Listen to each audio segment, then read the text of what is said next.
Bismillahirrahmanirrahim. Assalamualaikum warahmatullahi wabarakatuh. Kembali bersama Rado Institute dan tentunya bersama Dr. Rado Yendra SSI MSc. Pada kesempatan kali ini kita akan coba lanjutkan untuk memaksimalkan kajian-kajian pemodelan yang ada di software R.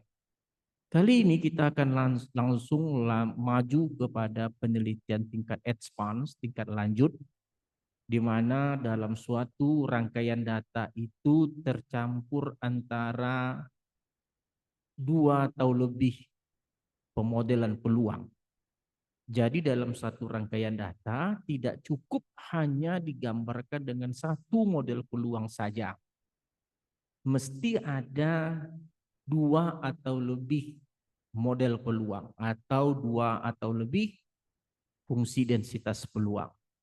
Dalam bahasa akademiknya sering diistilahkan dengan mixture density modeling.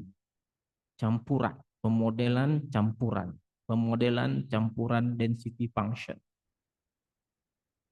Banyak-banyak data yang seperti ini yang dapat kita identifikasi melalui histogram data.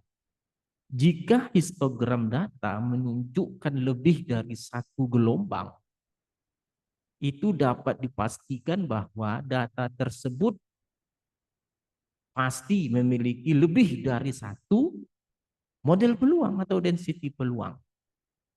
Jadi model ini sudah kepada model tingkat lanjut yang sering dijadikan sebagai bahan tesis atau disertasi dari mahasiswa pasca sarjana.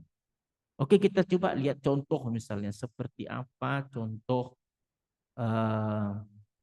data yang memiliki lebih dari satu peluang. Oke, kita buka R kita.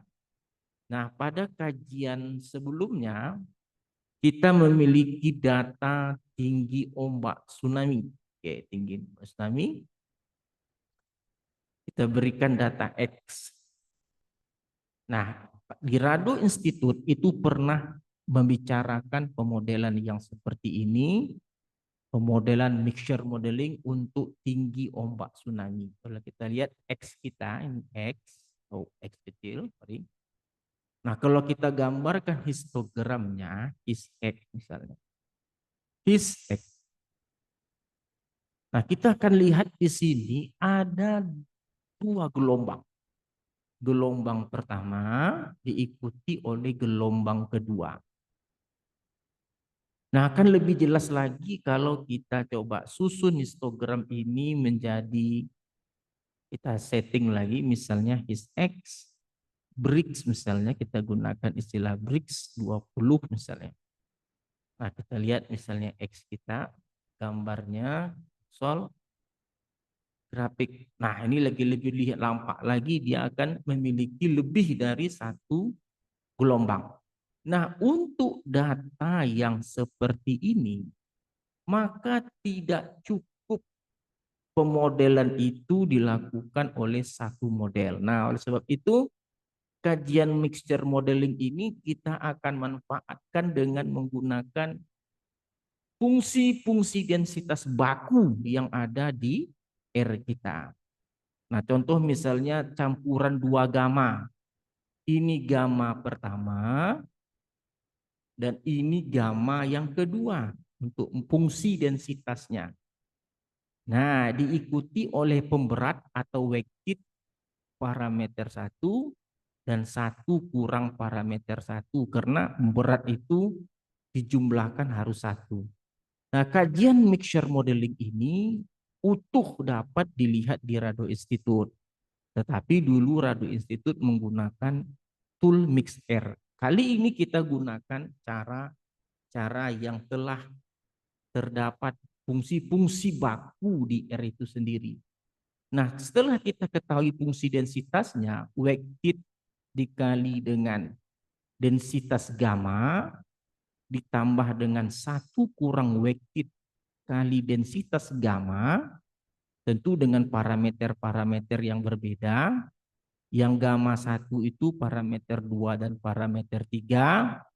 Yang gamma yang kedua parameter 4 dan parameter 5.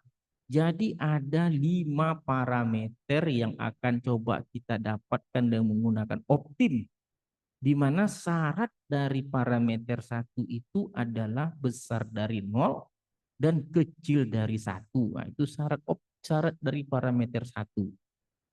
Nah, kita coba jalankan misalnya. Kita jalankan N, kita sebut optimnya GGC, kita run. Nah, kita coba lihat GGC kita. Nah, ternyata parameter 1 itu 0,4 sekian, parameter 2 11, sekian, parameter ketiga 0,5, parameter keempat 15, sekian, parameter kelima 2, sekian. Dan dia konvergen. Oke, kalau 0 masih boleh, 1 juga masih boleh. Nah, nilai-nilai ini adalah parameter-parameter yang kalau kita jalankan dengan cara manual itu mungkin tidak akan dapat terselesaikan. Karena ada 5 fungsi yang akan kita selesaikan secara non-linear.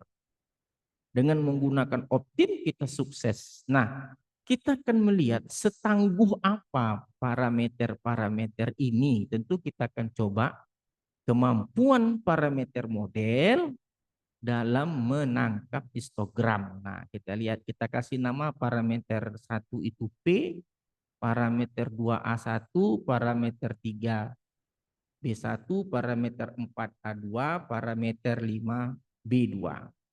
Nah, ini fungsi densitas yang kita miliki ini yang disebut mixture tadi. Ada P, pemberat, dikalikan dengan fungsi densitas gamma. Ingat, kalau untuk gambar kita gunakan XI. Gamma pertama parameternya A1 dan B1. Gamma kedua parameternya adalah A2 dan B2. Nah, kita coba runkan. Kita lihat gambar grafiknya. Kita run, kita coba lihat grafiknya.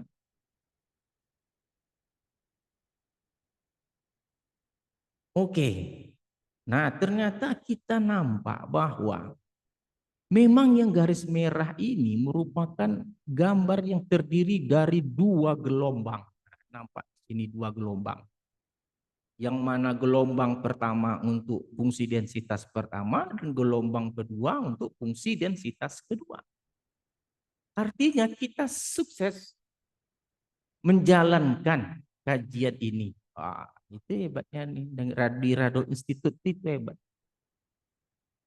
Berikut kita akan lakukan untuk Weibull. Nah, ini ada Weibull fungsi densitas pertama dengan pemberat pertama dan Weibull kedua dengan pemberat kedua. Ingat, pemberatnya 1 kurang parameter 1. Di mana Weibull pertama parameternya ada parameter 2 dan parameter 3. Weibull kedua parameternya ada parameter 4 dan parameter kelima. Oke. Ingat, parameter 1 di antara 0 dan 1. Tidak boleh lari dari situ. Kita runkan kembali model kita. Kita WWC, kita run. Kita coba lihat hasilnya WWC. Nah, ini dia parameter P-nya pemberatnya 0,4. Parameter 1 untuk parameter 2 untuk Weibull 1, parameter 3 ini parameter 4 untuk Weibull 2 dan ini parameter 5 untuk Weibull kedua. Nah, setelah kita dapatkan parameter, kita coba uji ketangguhan kembali parameternya dengan menggambarkan density plotnya. Oke, kita coba run kembali. Nah, ternyata kita masih bisa menghasilkan 2 gelombang. Oke, kita masih bisa menghasilkan 2 gelombang untuk Weibull mixture. Nah, ini namanya Weibull mixture. Jadi kalau begitu, kalau kita lihat program-programan R yang ada, kita hanya berpaku kepada fungsi-fungsi yang ada di Weibull. Nah, berikutnya bagaimana kalau dia yang satu gamma, yang satu Weibull. Nah, ini yang paling berat. Yang satu gamma, nih fungsinya satu gamma, yang satunya Weibull. Nah, ada parameter 1, pemberat 1, ini pemberat 1 kurang parameter 1. Di mana syaratnya pemberat 1 besar dari 0, pemberat 1 kecil dari 1. Nah, kita jalankan kembali GWC, gamma dan Weibull. Kita gunakan optim, kita jalankan parameter kita dan kita lihat hasilnya. GWC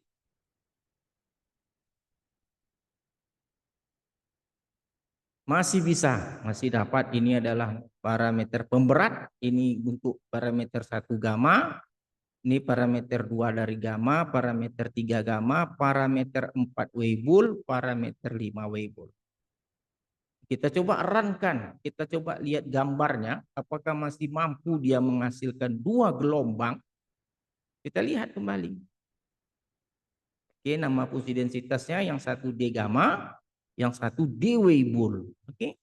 Ini pemberat P dan ini 1 kurang P. Oke. Kita coba jalankan. Oke, ini dia. Kita coba lihat gambar kita, histogram. Nah, ini gambar kita. Oh, kita setting dulu biar cantik. Kita coba set dulu. Kita set dulu gambar kita untuk yang berbeda tadi. Kita set buat Y-limnya, batas Y-nya itu adalah C dari 0 sampai 0,17. Kita ambillah, itulah 0 sampai 0,17. Nah, ini dia. Coba kita gambarkan lagi histogram.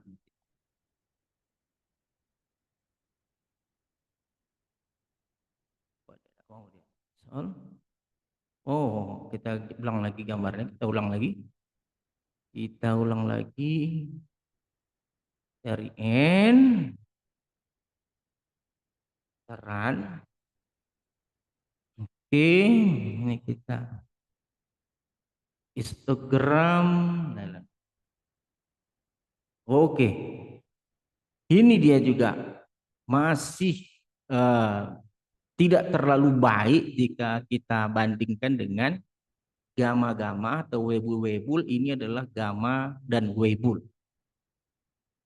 Nah, jadi kalau kita lihat perbincangan kita pada saat ini adalah kajian tingkat expand yang bisa diselesaikan hanya menggunakan model-model baku yang ada di R, yang disebut dengan mixture modeling, mixture density modeling. Oke, saya rasa apa yang dikaji oleh Radio Institute terus-menerus menjadi asik, terus-menerus menjadi bermakna, dan akan terus memberikan manfaat-manfaat yang baik bagi mahasiswa Indonesia. Jadi jangan ragu untuk terus masuk ke dalam Radio Institute. Saya rasa kajian pada sore ini cukup. Kita jumpa lagi pada sesi berikutnya. Assalamualaikum warahmatullahi wabarakatuh.